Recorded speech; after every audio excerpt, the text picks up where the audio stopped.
Thoughts on the Bible readings: 1 Samuel 31 and Jeremiah 6 and Matthew 17. For July 16th, 1 Samuel 31 records the sad end to Saul's life as he and his sons were all slain on Mount Gilboa. Saul died as he had lived a great warrior for his people, Israel. The result had been told by the medium at Endor during the previous night. He was mortally wounded by the Philistine archers. Saul, knowing that he couldn't survive, asked his armor-bearer to take his life. But that man could not lift his weapon against Yahweh's anointed.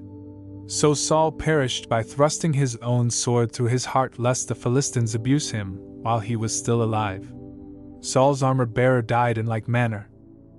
The Israelites in the nearby towns fled and left their villages to be spoiled by the victorious Philistines. Verses 8 to 10 says that the day after the battle the spoilers took the spoil from the battlefield. They beheaded Saul and sent his armor to their towns before that armor was placed in the house of Ashtaroth, and Saul's body, and those of his 3 sons, and fastened them to the wall at Beth-shan.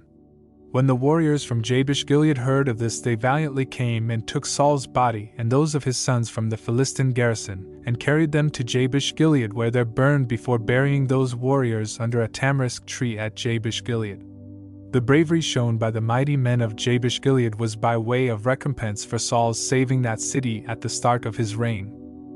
There is also a 2 in 3 probability that Saul's ancestors may have been from Jabesh-Gilead. See Judges 21 verses 7 to 24. After burying those heroes beneath a tamarisk tree, those brave warriors from Jabesh-Gilead mourned for 7 days. In Jeremiah 6 verse 1 to 5, God speaks of the impending doom that would come on Judah from out of the north from the Babylonian shepherd kingdom. The Lord's people are told to flee or be prepared to fight. Verses 6 to 8 describe the siege mounds that would be brought against the guilty people who had treasured up destruction by their actions. See Romans 2 verses 1 to 11. In word pictures their wickedness is spoken of, a well holding bitter water, and as a sick and deteriorating body. For these reasons the Almighty will bring desolation to the land. Verses 9 to 10 speak of the punishment as leaving but a few grapes after the gathering and then the gleanings. Verses 10 to 13 speaks of their sovereign pouring judgment upon his people out of the cup of his anger. Jeremiah 1 verses 9 to 10. The civil and the religious leaders are seen as trying to heal the nation's incurable disease.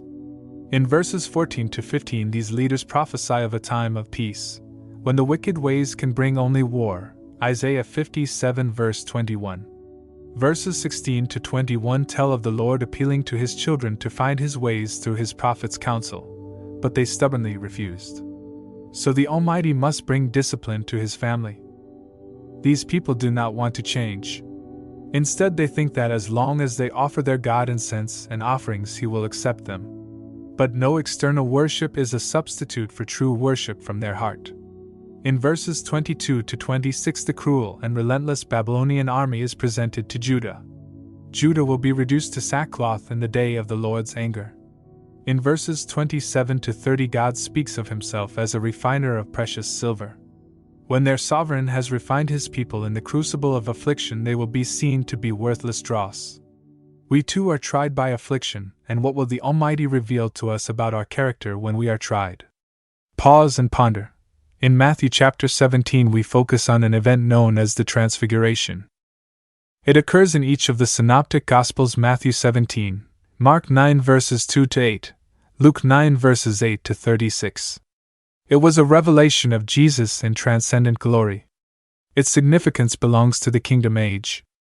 Our Lord Jesus Christ is resplendent in glorious white glistening robes. Mark tells us that this glory and righteousness surpass that attainable by any person. This is telling us that the glorious and righteous character of our Lord was unique and sustained by God's workings. Our Lord Jesus was seen together with Moses, representative of the law, and Elijah, for the prophets. But their glory was inconsequential when compared to that of our Lord Jesus Christ's. In addition to all of this was the commanding and imperious voice of Jesus' Almighty Father announcing to those apostles, and to all, including us, "This is my beloved Son in whom I am well pleased, hear him." After coming down from the mount, Jesus told his disciples that their failure to cure the epileptic boy was because their faith needed to grow and develop like a grain of mustard seed. After this, Christ again told his apostles of the great trials which lay ahead of Jesus. These sufferings would culminate in his offering on the tree, and that on the third day he would be raised from the dead. Let us look at Peter's timeless commentary on the Transfiguration in 2 Peter 1 verses 13 to 20. Pause, and ponder and reflect.